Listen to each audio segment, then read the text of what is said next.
Safiratul Jannah, mahasiswi Universitas Islam Negeri Malang, Prodi Psikologi dengan NIM 2004011110086. Di sini saya akan memenuhi tugas UTS Pancasila, wawancara dengan tema tidak meratanya donasi pada masa pandemi yang dihubungkan dengan sila kelima. Assalamualaikum warahmatullahi wabarakatuh. Saya di sini sudah bersama Ibu Lurah. Dipersilahkan. Ya, jadi perkenalkan, kebetulan saya nama Yudinani Ekawati SSTP MSI sebagai Lurah Penanggungan Kecamatan Bojen, Kota Malang. Ibu, seperti apa penerapan keadilan sosial dalam masa pandemi ini? Apakah bisa dijelaskan, Bu? Ya, di masa pandemi ini COVID-19, khususnya masyarakat itu semuanya mengalami permasalahan yang hampir sama. Oleh karena itu, di dalam rangka penerapan keadilan sosialnya, pastinya kita di masyarakat, terutama di tingkat kelurahan melalui RW dan RT, harus bisa menilai masyarakatnya sesuai dengan grade atau tingkatan, di mana masyarakat itu siapa yang paling membutuhkan.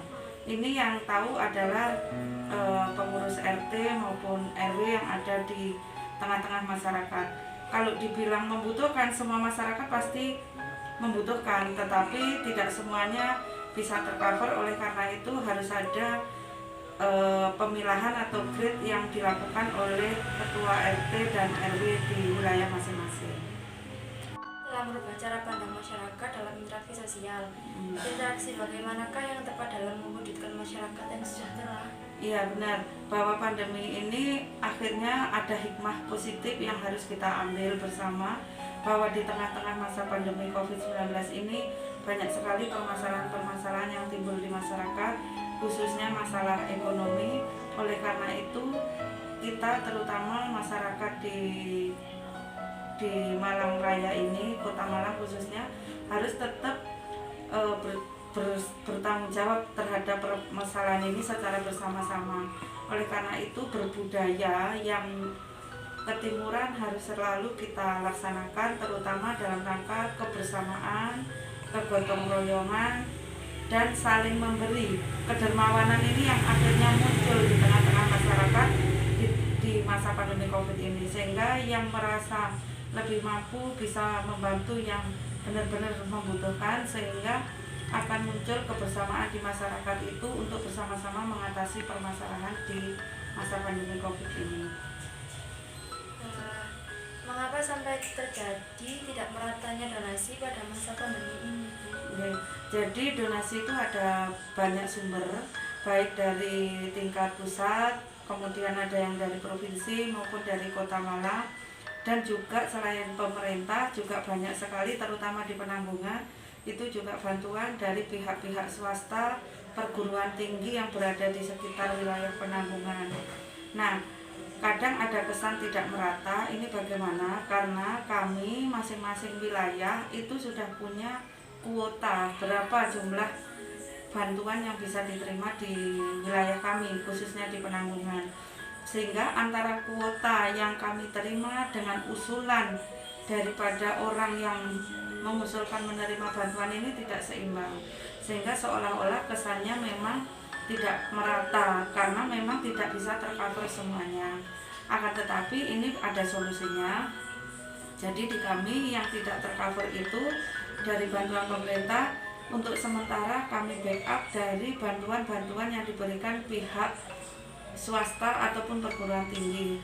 Seperti contohnya di program penanggungan ini ada bantuan yang berupa sembako, paket sembako itu diberikan oleh Universitas Brawijaya, kemudian dari Universitas Malang, terus dari Yayasan Arema, maupun dari kumpulan masyarakat-masyarakat sebagai donatur sekelurahan Penanggungan, dan juga dari institusi sekolah yang berada di sekitar Penanggungan seperti dari Mandua, Kota Malang.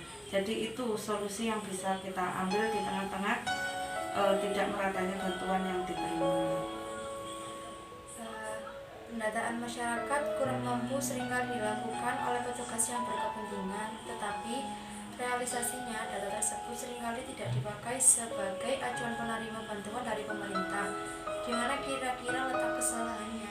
Ya, jadi untuk pendataan penerima bantuan ini memang kami kelurahan pasti mempunyai petugas yang dalam hal ini ada namanya petugas sosial masyarakat atau PSM yang bertugas untuk membantu mencari data dan mengentry data tersebut. Nah, di masyarakat biasanya kami juga mengirimkan surat kepada Pak RW dan juga ditindaklanjuti ke RT untuk mengusulkan nama-nama penerima bantuan yang berhak di wilayah masing-masing. Nah, setelah itu dikumpulkan dan di-entry. Kadangkala persoalannya bukan karena Pak RT atau Pak RW pilih-pilih, bukan, tetapi kadang ada deadline waktu yang harus segera dikumpulkan, tetapi ada beberapa masyarakat yang memang tidak mengumpulkan berkas seperti fotokopi KTP dan KK, sehingga Pak RT, Pak RW pastinya segera mengumpulkan karena data tersebut ada deadline waktunya. Nah, yang kedua, ada sedikit persoalan biasanya di dalam entry nomor KK. Nah, ini hanya kesalahan, biasanya kesalahan individual petugas yang mungkin karena kecapean atau apa, tidak ada niat yang lain, mungkin kesalahan entry KK sehingga datanya tidak valid, atau beberapa permasalahan muncul karena masyarakat ini tidak tahu apa yang harus dilakukan kalau ada pendataan bantuan, sehingga di saat yang lain sudah menerima ternyata akhirnya yang bersangkutan database-nya tidak masuk. Jadi persoalan-persoalannya seperti itu.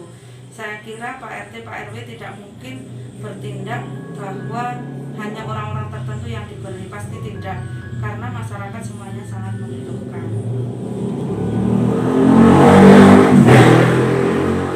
Pada saat masa pandemi seperti ini, banyak bantuan yang telah disalurkan oleh pemerintah kepada masyarakat.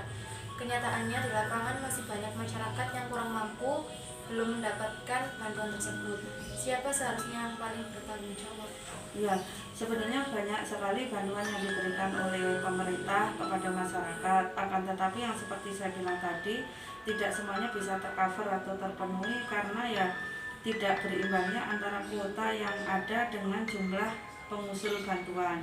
Oleh karena itu, ini bukan hanya tugas pemerintah saja sebenarnya, persoalan ini adalah persoalan kita bersama, warga masyarakat, kemudian lingkungan di sekitar warga, terutama kalau kami di penanggungan ini punya konsep namanya pentahelik.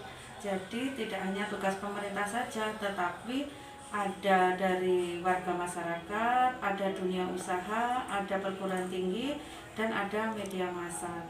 Nah, di kami dengan tidak tercovernya seluruh penerima bantuan ini, kita tindak lanjuti dengan kita menggalang dan istilahnya memberikan motivasi kepada dunia usaha untuk berbagi. Nah, alhamdulillah kalau di Kelurahan Penanggungan khususnya bantuan itu tidak hanya dari pemerintah saja, tetapi banyak sekali yang diberikan dari pihak-pihak yang lainnya. Ya, itu. Lalu kapan keadilan sosial pada masa pandemi ini sehingga bisa bertahan perekonomiannya? Ya, di masa pandemi ini keadilan sosial agar bisa bertahan perekonomiannya, jadi kita sebagai warga masyarakat juga tidak hanya bisa bergantung kepada pemerintah untuk menopang tangan untuk meminta bantuan saja, tetapi bagaimana kita berupaya untuk bisa bergerak menghasilkan penghasilan atau meningkatkan perekonomian. Nah, di kami di kelurahan pastinya ada berbagai macam usaha yang dikelola oleh masyarakat itu sendiri, yang seperti contohnya di masa pandemi ini yang biasanya jualannya di rumah atau apa, kita bantu di kelurahan dengan jualan online, atau pemasarannya dibantu oleh kami yang ada di kelurahan. Jadi intinya antara pemerintah dan masyarakat kita saling bekerja sama bagaimana mengatasi persoalan ini yang bukan hanya persoalan di kelurahan kami, tetapi persoalan di seluruh masyarakat. Nah, kalau semuanya dari pemerintah ada bantuan, masyarakat juga berdaya, berusaha, itu akan menimbulkan keadilan sosial dan juga kemakmuran untuk masyarakat itu sendiri. Ya, mungkin itu ya. Terima kasih. Mudah-mudahan apa yang saya sampaikan bisa bermanfaat, dan ini memang benar-benar kenyataan yang terjadi di lapangan. Kadang memang sesuai teori tidak sama dengan kenyataan yang ada di lapangan. Terima kasih. Baik, terima kasih. Sekian wawancara dari Lurah. Assalamualaikum warahmatullahi wabarakatuh.